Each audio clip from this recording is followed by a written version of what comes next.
Marriage అనేది ఒక పెద్ద లైఫ్ మేకింగ్ డెసిషన్.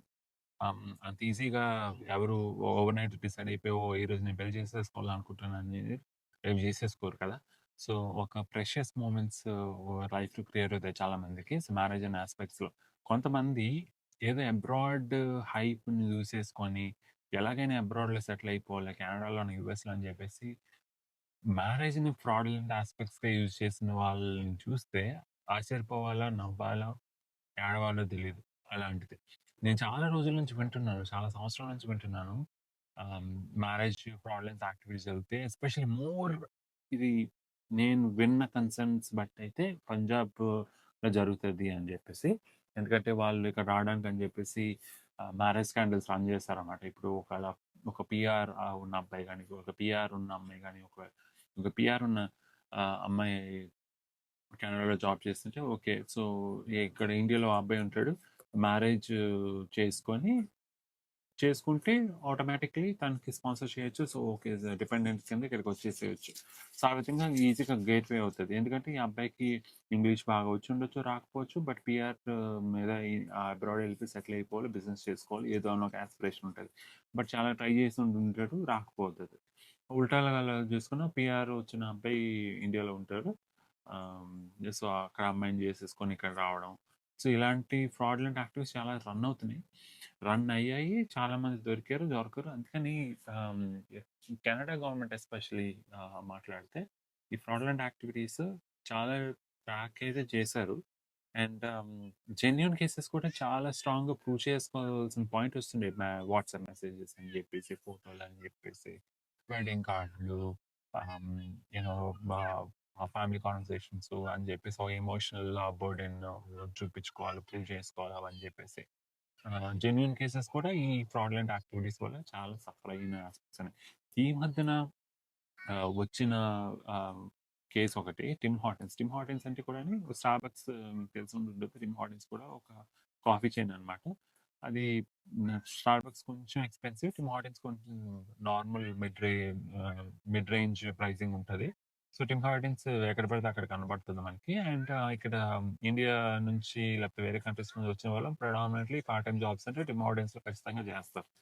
స్టూడెంట్స్ కానీ లేకపోతే ఏదో పార్ట్ టైమ్ జాబ్ చేయాలనుకునే వాళ్ళు ఆ టిమ్ హార్డెన్స్‌కి రిలై అవుతారు. ఎందుకంటే వాళ్ళకి ఎక్కువ ఆహ్, ఇన్‌ఫ్లో ఆఫ్ కస్టమర్స్ ఉంటారు. ఫ్లోటింగ్ అది ఎక్కువ ఉంటది కాబట్టి ఆబ్వియస్‌లీ వాళ్ళకి రిసోర్సెస్ అయితే చాలా మంది అవసరం కాబట్టి వాళ్ళు తీసుకుంటారు. ఎక్కువ హైరింగ్ ఉంటది. అండ్ ఈ మధ్యన లాస్ట్ 4, 5 ఇయర్స్‌లో ఎక్కువగాని ఈ గుజరాతీస్, పంజాబీస్ అయితే మొత్తం ఆక్యుపై చేసేసారు. అండ్ ఇప్పుడొచ్చిన స్కాండల్‌లో స్పెసిఫిక్‌గా ఏంటంటే, ఆ టిమ్ హార్టన్స్ మేనేజర్ అన్నమాట. ఆ పర్టిక్యులర్ ఎంప్లాయీకి పనిచేస్తున్న అమ్మాయి అడుగుతామైతే. నేనేమను నువ్వేమనుకోకపోతే ఒక విషయం అడుగుతాను నీకు అని చెప్పేసి. ఏంటి అంటే, "do you want a boy friend" అని చెప్తది. ఆహ్, అప్పుడు ఈ అమ్మాయి అడుగుతది ఏజ్ ఎంత అని 25 అని. అప్పుడు ఏమని రిప్లై ఇస్తది, "నేను ఓన్లీ 17 కదా" అని అడుగుతదన్నమాట. సో, అదేంటంటే బేసికల్‌గా ఈ మేనేజరు అమ్మాయికి $20,000 అంటే ఆల్మోస్ట్ ఒక 12 లాక్స్ ఇండియన్ కరెన్సీ అనుకోండి అప్రాక్సిమేట్‌లీ ఆఫర్ చేస్తదన్నమాట. ఏది బ్రదర్‌కి మ్యారేజ్ చేసుకుంటే పిఆర్ స్పాన్సర్‌షిప్ వస్తది. సో, ఆటోమేటిక్‌గా ఆ అబ్బాయి కెనడాలోనే ఉండిపోవచ్చు. లేకపోతే అని చెప్పేసి. ఎందుకంటే ఆల్రెడీ అన్ని ఆప్షన్స్ ట్రై చేసి ఉంటుంటాడు. అన్ని ఆప్షన్స్ బ్లాక్ అయిపోయి ఉంటుంటాయి. సో, లాస్ట్ అవెన్యూ ఏంటి? Marriage avenue. సో, ఆఫర్ చేశారు. పాపం 17 ఇయర్స్ అమ్మాయి కామ్‌గా అయితే ఊరుకోలేదు. రచ్చ రచ్చ అయింది. మీడియాకెళ్ళింది. మొత్తం టిమ్ హార్డన్స్ పర్టిక్యులర్ అవుట్‌లెట్‌లో ఆ మేనేజర్‌ని ఫైర్ చేయడం జరిగింది. అవంతాని ఇన్వెస్టిగేషన్స్‌కి రిపోర్టర్స్ అందరూ స్టోర్‌కి వెళ్ళి నాకు $20,000 ఇస్తారా? నేను పెళ్లి చేసుకుంటాను. ఇలాంటివన్నీ కూడా అన్ని చేయడం జరిగింది. ఇదేంటి స్పెసిఫిక్‌గా మళ్ళీ ఇండియన్ మేనేజరు, ఇండియన్ ఆహ్, బ్రదర్ బేసికల్లీ. సో, అక్కడ మేనేజరు ఫీమేల్ అనైతే చెప్తున్నారు. ఫీమేల్ అయినా, మేల్ అయినా సర్ప్రైజ్ అవసరం లేదు. ఎందుకంటే ఇది చాలా, చాలా కామన్ విషయం ఇది. ఎంత కామన్ అంటే ఆహ్, మనం ప్రూవ్ చేయాల్సిన అవసరం లేదు. కష్టపడక్కర్లేదు. ఎందుకంటే ఇంతకు ముందు నుంచి వింటున్నవి ఇప్పుడు జస్ట్ అన్నీ కూడాను బయటకొస్తున్నాయి. ఒక్కొక్కటి, ఒక్కొక్కటిని. మనం కష్టపడకపోయినా ఎవరు రిపోర్టింగ్ కష్టపడక్కర్లేదు. ఈజీగా బయటకొచ్చేస్తుంది. ఎందుకంటే అందరికి ఇప్పుడు సోషల్ మీడియా ఉంది. అందరూ ఎవరు ఊరుకోవట్లేదు.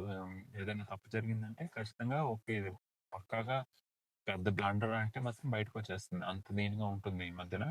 అండ్ ఇలాంటివి రావడం కూడా మంచిదే. ఎందుకంటే ఇంతకుముందు ఓన్లీ అండర్ ద టేబుల్ ఏవో జరిగేవి. ఇప్పుడు ఓపెన్‌గానే చేసేస్తున్నారు. ఓపెన్‌గానే చెప్తున్నారు. ఎందుకంటే అందరూ డెస్పరేషన్‌లో ఉన్నారు. ఎందుకంటే ఇమిగ్రేషన్ పాత్వేస్ అన్నికి టైట్ అయిపోయినాయి. ఇప్పుడు ఇంతకుముందు అంత ఫ్రీగా ఎవరు ఉంచట్లేదు. రానివ్వట్లేదు. యూఎస్ గానీ, కెనడా గానీ, ఏ కంట్రీస్ గానీ. ఎంత అపోజ్ చేస్తున్నారు ఇమిగ్రేషన్‌కి. ఇమిగ్రేషన్ పాత్వేస్ కూడా అంత స్ట్రాంగ్‌గా అంత ఆహ్, జరుగుతున్నాయి. సో, అది ఖచ్చితంగా మంచిదే. అండ్ ఈవెన్చువల్లీ కూడాని గుడ్ ఇన్‌ఫ్లో ఆఫ్ టాలెంటే రావడానికి అవుతది. గాబట్టే. సో, ఎంత పవిత్రమైనటువంటి యాస్పెక్ట్స్ అయిననే డెస్ట్రాయ్ చేయడానికి ఆ ఫ్రాడులెంట్ థాట్స్ వచ్చే వాళ్ళకి హ్యాట్స్ ఆఫ్ చెప్పాలసలు. ఎలారా బాబు మీరు ఇలా ఆలోచిస్తారన్న టైప్‌లో. పెళ్లి చేసేసుకుంటాడు ఓకే. ఇప్పుడు ఆమె ఒప్పుకుంది పెళ్లి చేసుకున్న తర్వాతేంటి? సో, మ్యారేజ్ అనేది ఒక పెద్ద కమిట్మెంట్. పెద్ద రెస్పాన్సిబిలిటీ. అది నువ్వేదో ఇక్కడ ఉండడానికి అంత $20,000 ఇచ్చి నువ్వు పెళ్లి చేసుకోగలిగిన కెపాసిటీ ఉన్నప్పుడు చాలా అదర్ ఆప్షన్స్ ఉంటాయి. బిజినెస్ వీసాలు ఇవన్నీ బిజినెస్ ఎస్టాబ్లిష్ చేసుకుంటే పిఆర్లు ఇచ్చేవి. రిచ్ అయితే అవి చూసుకోవచ్చు. అంతేగాని ఎవరో లైఫ్ స్పాయిల్ చేయాల్సిన అవసరం అయితే లేదు కదా. $20,000 అంటే నియర్లీ నథింగ్. 12 lakhs కదా. సో దానికి ఎందుకు మ్యారేజ్ చేసుకుంటారు? ఎందుకు అలా అవుతారు? అసలు ఆమె ఎలాగ అడిగిందో, ఏ ధైర్యంతో అడిగిందో కూడా మనకు తెలియదు. But end of the day again Indians అయితే ఇందులో కూడా ఉన్నారు. అండ్ ఇంతకుముందు నుంచి జరుగుతుందని నేను చెప్తున్నట్టు ఇది కూడా one of the chapters. And లైమ్ లైట్లోకి వచ్చింది కాబట్టి ఇంకా మన వాళ్ళు చక్కగా ఒళ్ళు దగ్గర పెట్టుకుని ఉంటారు. అండ్ మోస్ట్ ఇలాంటి పిచ్చి తెలివితేటలన్నీ ఇగోండి ఈ పంజాబీ గుజరాతీస్ ఎక్కువ పంజాబీస్ అని చెప్పుకోవాలి. అందరూ అలాంటి వాళ్ళు కాదు. బట్ స్పెసిఫికల్లీ కొన్ని సెక్షన్స్ ఆఫ్ గ్రూప్స్ నుంచి వచ్చే స్కాండల్స్ ఇవన్నీ కూడా మొత్తం ఇండియాకి అందరికి రుద్దుతారు. వాళ్ళు ఎంత ఉంటుంటారు? 5 to 10% ఉంటుంటారు ఇండియాకి. మొత్తం అందరినీ రిప్రజెంట్ చేసేసి సర్వనాశనం. సో అలా ఉంటుంది.